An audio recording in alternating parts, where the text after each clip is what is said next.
In the first reading, we have that famous story of creation. But I did wonder, why does God use a rib for making Eve? Every other creature, including Adam, is made from the ground, from the earth. And anything that was made from the ground, Adam looked at, but could not find someone to be a partner for him in that creation. He is alone. But Eve is special. She is made from Adam himself, from his rib, and not from the ground. Curious, isn't it? So I did a little investigation. Why Adam's rib?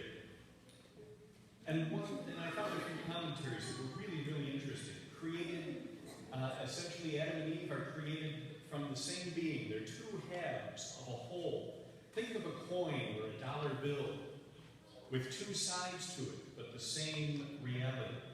If you go into a store with a dollar and you hand it to the person behind the counter and it's printed on one side and blank on another, you're going to have a problem with them and also with the federal government.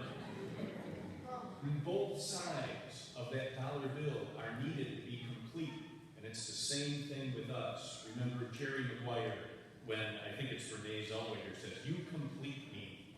And so Adam and Eve are made of the same stuff, and they're complementary to one another.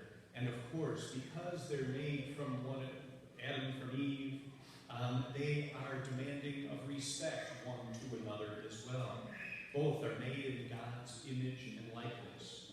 So it's important to note also, because Adam was made from the ground and woman from Adam, then woman is not inferior then. She is a perfect complement to Adam, an integral part of who he is, a powerful and influential companion to Adam. And so there is no inferior and superior relationship. They are together, bonded by God. Also, I found this one thing that said the idea of the rib might be a translation problem. That it doesn't just mean the rib, but the entire side of Adam. And so Eve is constructed from half of Adam, not just his rib, but half of him. And so Eve is a side of himself. And so that demands even more respect. And that it makes Adam and Eve equal to one another. That is why Adam can say this, at last, is bone of my bone and flesh of my flesh. She's made not just from a rib, but from the entire side of him.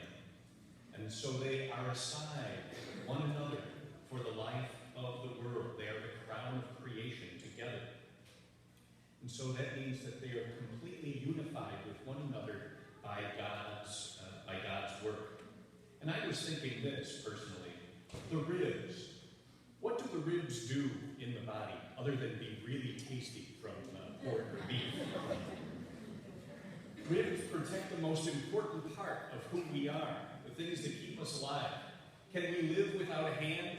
Yeah. Can we live without a foot? Sure. Can we live without the organs that the ribs protect? No way in the world. Can we live without our heart, without our lungs, etc.? We need those things. And so the ribs protect the most important part of who we are. And so Adam and Eve are the most important parts to one another. They complement one another completely, and they are truly needed for life, one for another. And so man and woman then mean life for one another, and that is a great and wonderful thing. So is it any wonder that Jesus talks about marriages not being dissolved? We lose part of ourselves if our other side goes away. It certainly is God's intent that marriages stay together, even though sometimes marriages don't stay together. That is a conversation for another day.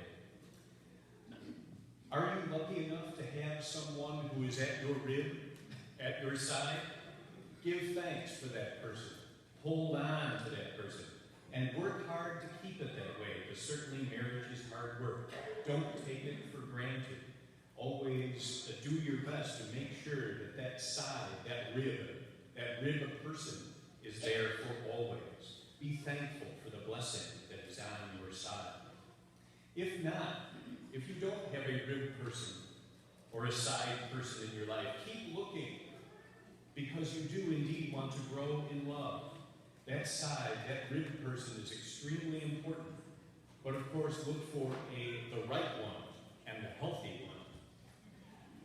So the rib in today's first reading is not an insignificant detail, but it's a key to our identity and our happiness. It is God's plan for us that we find that rib person, that person who is part of our lives and will be by our side always.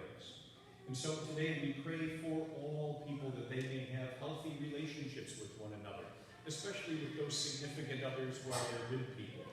And we pray that that love will continue to grow between them, and that love may be a sign to the world of God's love for all of us. So we pray this morning that all of us will have a true appreciation, love, and care for those rib people